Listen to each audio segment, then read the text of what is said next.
That is our headline story this morning. Dr. Nandipha Magudumana back in the Bloemfontein Magistrate's Court this morning, facing charges of aiding, escape, murder and violation of corpses. Among others, some very serious charges, but she's not going to be alone in the dock. Let's head over to eNCA senior reporter Slendelo Masakane, who's, as we all know, been on this story from the very beginning, now in Bloemfontein for us this morning. Good morning to you, Slee. I know you're going to have a guest with you in a moment, but just on that point, the doctor not going to be by herself in the dock. The doctor certainly won't be by herself in the dock today. Good morning from the Bloemfontein Magistrate's Court, where we are expecting 4 accused in the Thabo Bester escape saga. They're expected to appear, charged with a number of crimes, including defeating the ends of justice, fraud, violation of corpses, and the most interesting one, I think, is certainly murder. Now, we know that in the dock, we are expecting Sinuhe Litswaro, we're expecting Zolile Sekeleni, that is Dr. Nandipha's father. We're also expecting Tebogo Dipole. He is the CCTV camera technician who was on duty that night, who we understand was the one responsible for switching off the cameras in the hours in which that alleged fire took place. We also have Dr. Nandipha Magudumana, of course, who was deported from Tanzania last week after a delegation from South Africa made its way to Tanzania to secure the return of Bester, as well as Dr. Nandipha, who arrived in South Africa on Thursday last week in a chartered plane from Tanzania. Now, this morning, we are expecting possible bail applications from some of the accused, and perhaps we may see the state adding more charges. But those proceedings are all expected to start just after 9 a.m. this morning. And we do know that Dr. Nandipha in particular is being held in a prison in Kroonstad, which is about 200 kilometers from where we are. That may delay proceedings this morning, where we may start just a little bit after 9 a.m. this morning. But also, of course, we've seen from the Sunday papers more that's being revealed around the shenanigans that took place between Bester and Dr. Nandipha, where it is alleged that they were spending time, weekend aways, in luxury B&Bs as well as hotels. So it seems Bester was spending more time outside of prison than he was inside. But to just give us more analysis and to give us a sense as to what we can expect this morning, I am joined by legal expert from Donda Attorneys, Mr. Melusi Ulu. Thank you so much for your time this morning, and I do hope you can hear me. Perhaps let's just start, Mr. Ulu, with the expectations for this morning. We are perhaps going to see some bail applications, the likelihood being perhaps the state opposing these bail applications. What are the chances that bail could be granted to any of these accused? Good morning to you, Slendelo, and the viewers at home. On the chances of bail being granted, I believe the chances are very slim to none.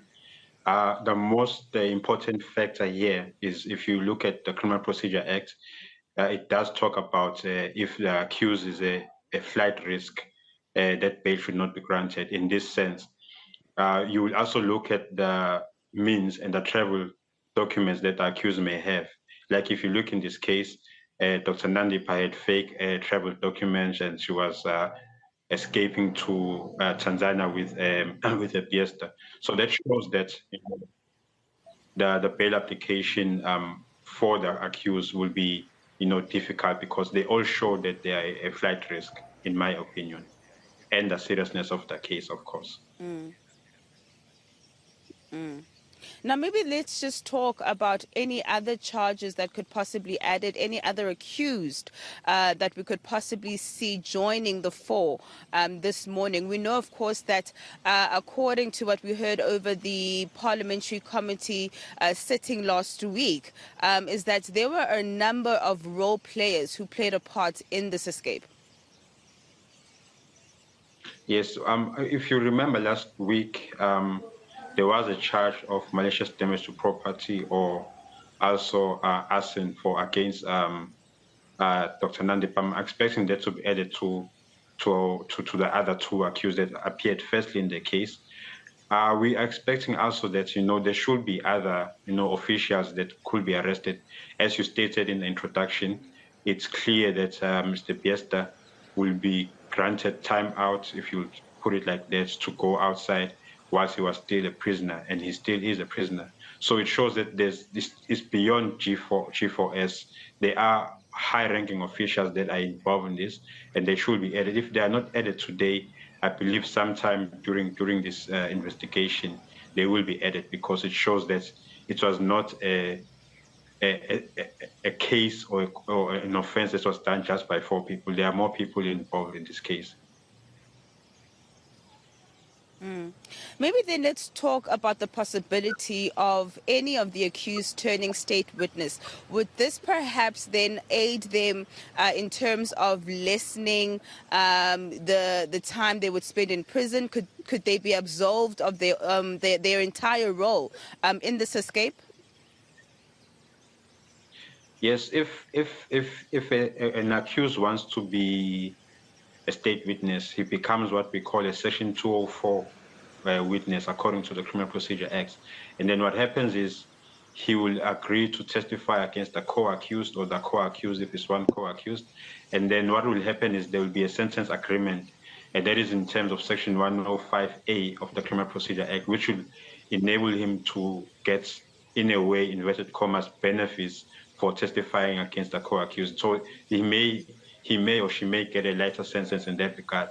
And I think if you are a smart attorney representing an accused with strong evidence against him, you move fast to make a deal on behalf of the accused, based on instruction, of course, not on your own. So I believe that will be the best card to play if the accused's back is against the wall. But we will see what the legal representations or the legal representative will state in terms of the instructions that will be given to them with regards to this case. But I do see one or two, turning against the other, because I believe that there's no way out. But for now, let's just not make too much pronouncements on the case. Let's wait and see. But as the case stands, it looks very strong against the accused in this case. Maybe then let's talk about the murder charge, which I find quite interesting. How difficult is the state going to find having to prove that some of the accused are actually responsible for the death of the body that was found in the cell? Okay.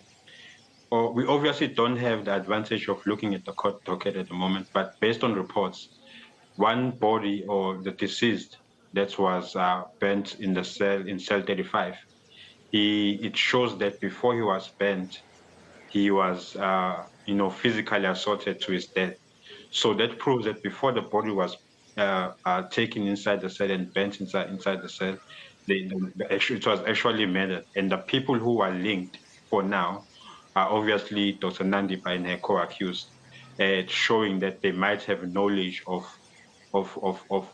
how the body became, how the murder happened. But as it stands, like I said, we don't have an advantage of the docket. It looks as if there has to be evidence that is either direct or circumstantial. And once that evidence is there, it will be enough to prove that they are involved in the murder. But if you look at the face of it without the advantage of a docket, it looks a little bit difficult, because, as I said, there has to be someone that will say he or she is a direct witness to the murder. But it shows that they might know something about it. But like I said, we need to see what the direct evidence says or what the circumstantial evidence says. But there is a direct link to them in knowing about the disease that was burnt in cell 35.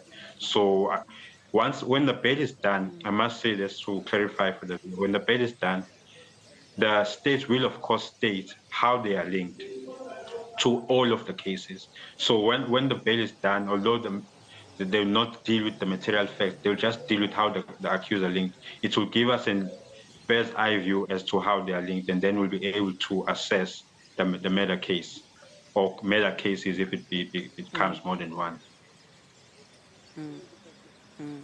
Lastly then, Mr. Xulu, just tell me, how important is this case in restoring the faith of South Africans in the criminal justice system?